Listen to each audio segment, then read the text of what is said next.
شوف يا ارتيتا، يا تكسب يا تكسب. انا مش هقبل بنتيجه تاني، لان بصراحه يا حاج ارتيتا ان انت ماشي بشكل كويس وانا محتاج اكسب عشان ابقى واخد ال6 نقاط، عشان عندي معركه مهمه قصاد اتلتيكو مدريد في الماتش اللي بعده. وطبعا عايز اقول لك ان التدخين ممنوع، والتدخين ضر بالصحه، فانت لو بتدخن حاول تحافظ على صحتك. الكلام مش لارتيتا، الكلام ليك انت اللي بتتفرج عليا انت. تحضيرات ارسنال لمباراه اولمبياكوس في دوري الابطال في الجوله الثانيه من دوري ابطال اوروبا الموسم الجديد. صديقي الارسنال العزيز، السلام عليكم ورحمه الله وبركاته، في حلقه جديده من قعده ارسنال قبل ال90 وتحضيرات ارسنال والتشكيل المتوقع لارسنال امام اولمبياكوس، وكل المعلومات اللي عندنا عن فرقه. بصراحه ما عندناش معلومات كافيه او كبيره او كتيره عن الفرقه دي، لكن اديني اللايك والسبسكرايب الاول وفعل الجرس عشان يوصلك كل جديدنا. زي ما انت عارف بنتكلم في دوري فانتزي، دوري انجليزي، بنتكلم في فانتزي دوري الابطال. ولو انت ما لحقتش ان انت تعمل التشكيله بتاعتك، ادخل بسرعه اتفرج على الحلقه اللي نزلت امبارح. كالعاده احنا ما زلنا مقاطعين، لا تشتري شيئا من منتجات المقاطعه، واذا ظهر لك اي اعلان من اعلانات المقاطعه اكتب لنا فورا الاعلان الذي ظهر لك ونحن سنقوم بالغائه تماما. يلا بينا يا باشا، يلا بينا يا باشا. خلينا نبدا الاول بارسنال. اكيد هبدا بارسنال، صاحب الارض وصاحب النفوذ الاكبر في هذه المباراه. ارسنال في الماتش ده بيستعيد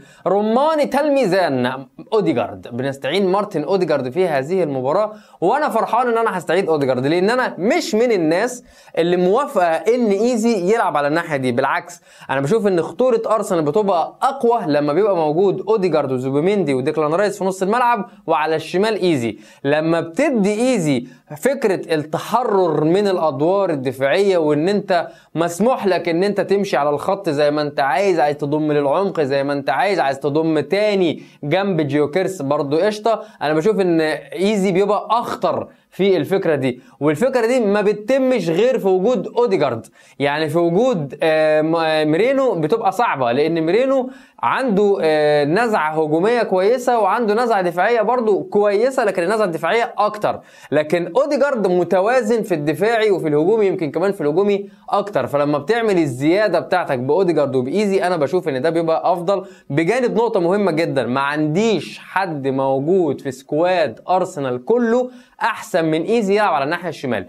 مفيش اي لاعب، لا تروسارد لا مارتينيلي لا سين صاد عين لام، مفيش لاعب في ارسنال بيقدر يلعب على الناحيه الشمال. فانت لما تيجي دلوقتي تبص على الناحيه الشمال، انت معاك تروسارد، انت هلكته في ماتش مانشستر سيتي، هلكته في ماتش نيوكاسل. فانا شايف ان هو صعب ان انت كمان تنزله في ماتش اولمبياكوس وتضغط عليه. ممكن تنزله بديل. مارتينيلي لا، انا لسه عنده وضعي، انا لسه عندي كلامي عنده ان هي كانت زوبعه فنجان، او ان مارتينيلي فاعليته بتبقى اكبر لما بينزل بديل. لما بينزل مثلا في الدقيقه 70 75 بتبقى فاعليته اكتر، لان انت بتقدر تستغله في فكره الهروب، او ان هو بيقدر يهرب من ظهر المدافعين ويسرق المدافعين بالبلدي كده، ويروح انفراد او يروح في هجمه خطيره سواء على اليمين او على الشمال مع حارس المرمى، او حتى لو قدامه لاعب واحد. فانا مش مع فكره البدايه بمارتينيلي، مش مع فكره البدايه بتروسارد. وشرحت ليه، لان تروسارد كمان من اللعيبه اللي بتلعب 60 دقيقه وكتر خير الدنيا. يعني بيلعب 60 دقيقه وشكرا على كده،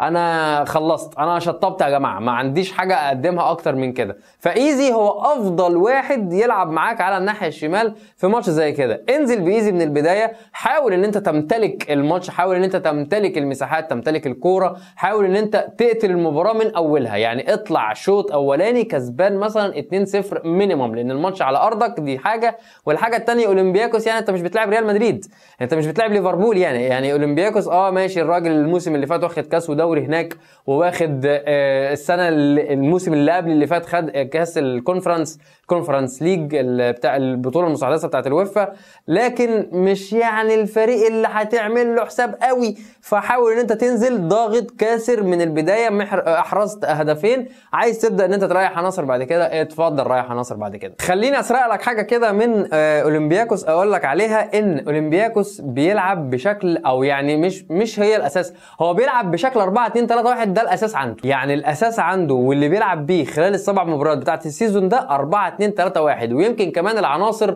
شبه ثابته.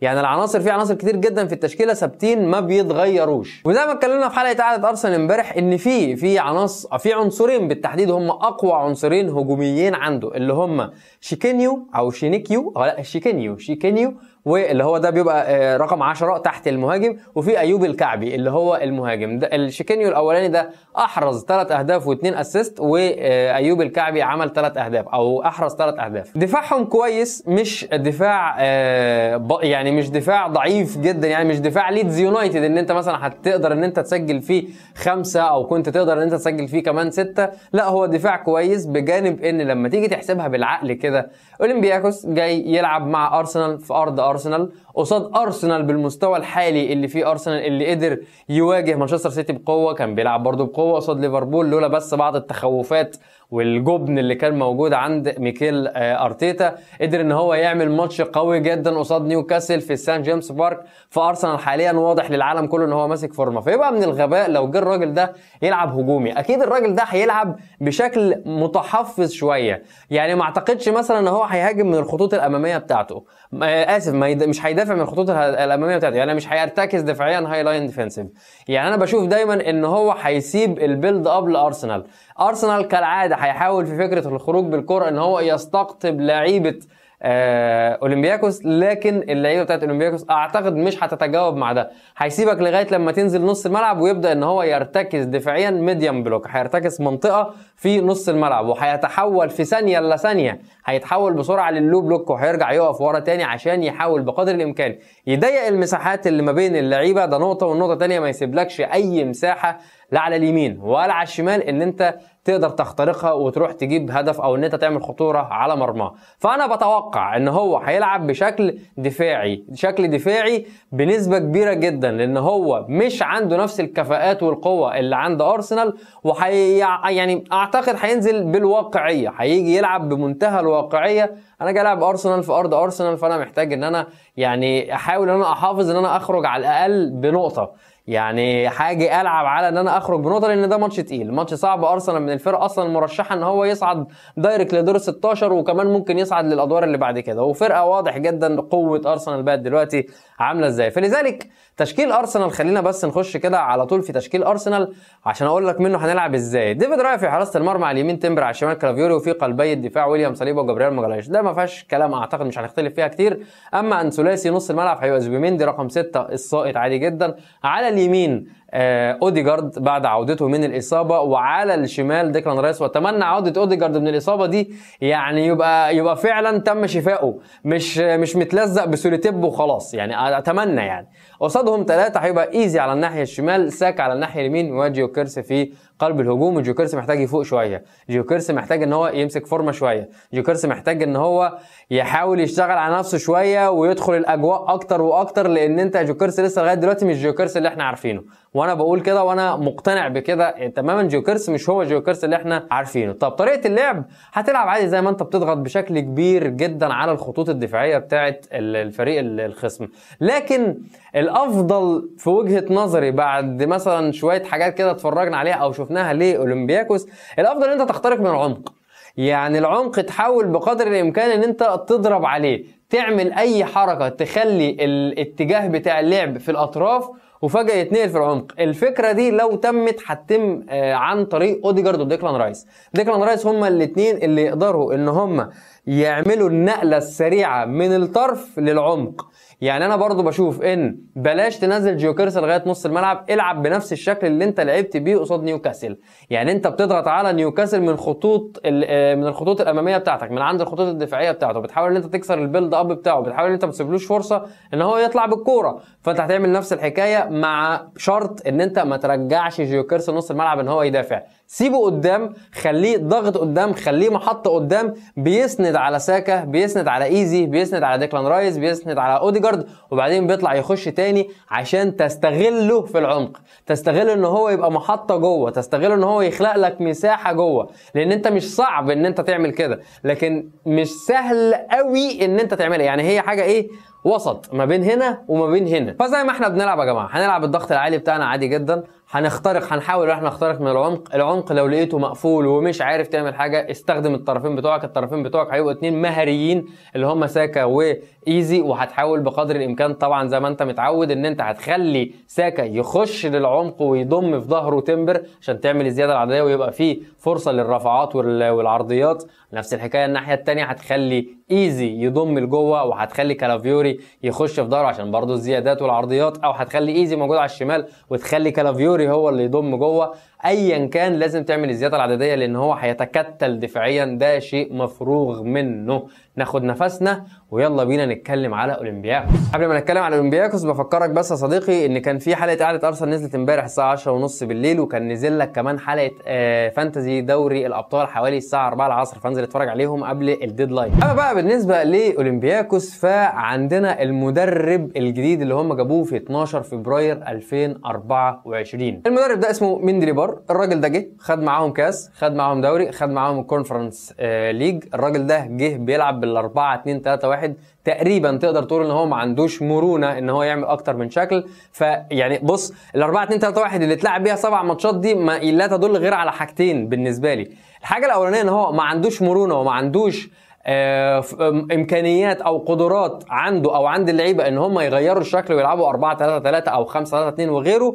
والناحيه الثانيه ممكن يكون لا، هو عنده ان هو يقدر يغير بس هو مقتنع بال4-2-3-1 ودي الفلسفه الخاصه بتاعته او ده الشكل الخاص بتاعه، فخلاص هو هيلعب بهذا الشكل او بهذه الطريقه. زي ما كنت بكلمك كده دفاعهم كويس، يعني في الماتشات اللي لعبوها في الدوري لغايه دلوقتي خارجين 3 كلين شيت، وبيعرفوا ان هم يتكتلوا دفاعيا ويقفلوا المساحات اللي ما بينهم وبيتحركوا ككتله واحده. ودي من الحاجات اللي بتقرف بالمعنى البلدي، بتقرف ارسنال، بتبقى صعبه او بتصعب المهم على ارسنال ان هو يقدر يسجل. الفرق اللي بتبقى فاتحه خطوطها وبتهاجمك انت بتعرف ان انت تلعب قصادها، لكن الفرق اللي بتتكتل وتقفل انت بيبقى في خنقه كبيره جدا ما بتعرفش ان انت تتصرف فيها. فلذلك في دور كبير جدا عند نيكولاس جوفر، في دور كبير جدا للكرات الثابته والعرضيات، في دور كبير قوي للركنيات هيبقى معانا في الماتش ده، لان انت لازم تستغل القدرات بتاعتك في الكرات الثابته اللي هي موجوده بس محتاجه تتحسن يا عم نيكولاس جوفر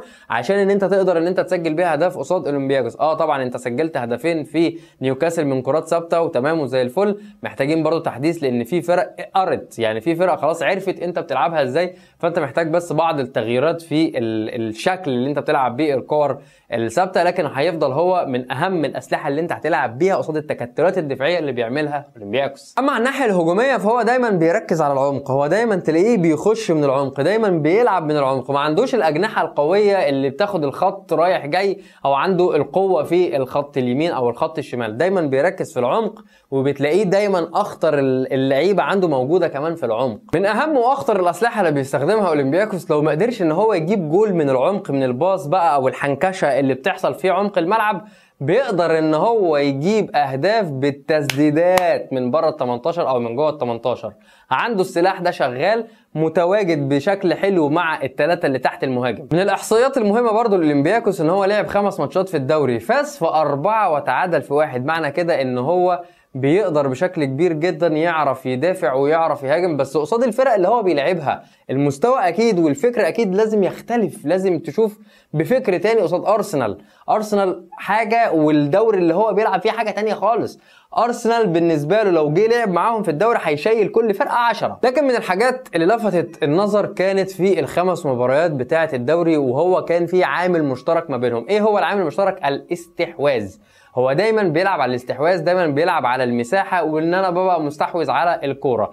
ماتش من الماتشات اللي كان مستحوذ عليها كان مستحوذ بنسبه 60%، والماتش الثاني كان مستحوذ ب 52% وخسر الاستحواذ في مباراه. كمان من الحاجات اللي خدنا بالنا منها وهي انه دايما بيسجل متاخر، يعني هو مسجل 12 هدف واحد فقط اتسجل فيه الشوط الاولاني وال11 هدف الباقيين كلهم اتسجلوا في الشوط الثاني. ودي حاجه برضو بتلفت النظر، ان خلي بالك هو بيفضل الشوط الاولاني قاعد كده او واقف بيحاول ان هو يدافع، بيحاول ان هو يقرا، بيشوف الثغرات بتاعتك فين، بيحاول يقوي المناطق او يقفل المناطق اللي انت ممكن تستغلها عنده. بيبدا بعد كده الشوط الثاني يرفع رتم اللعب ويبدا ان هو يضغط عليك اكتر عشان يبقى عنده فرصه ان هو يسجل. فلذلك انا قلت في البدايه ان انت حاول يا ارسنال ان انت من بدايه المباراه ان انت تضغط عليه وتسجل هدفين لو قدرت. زي ما قلت لك ان ابرز عنصرين عندهم هو شيكينيو 3 اهداف وعمل 2 اسيست، والعنصر الثاني اللي هو المهاجم ايوب الكعبي عمل او اسف سجل 3 اهداف. وشيكينيو ده صانع اللعب، هو اللي ما بين الوينجين وتحت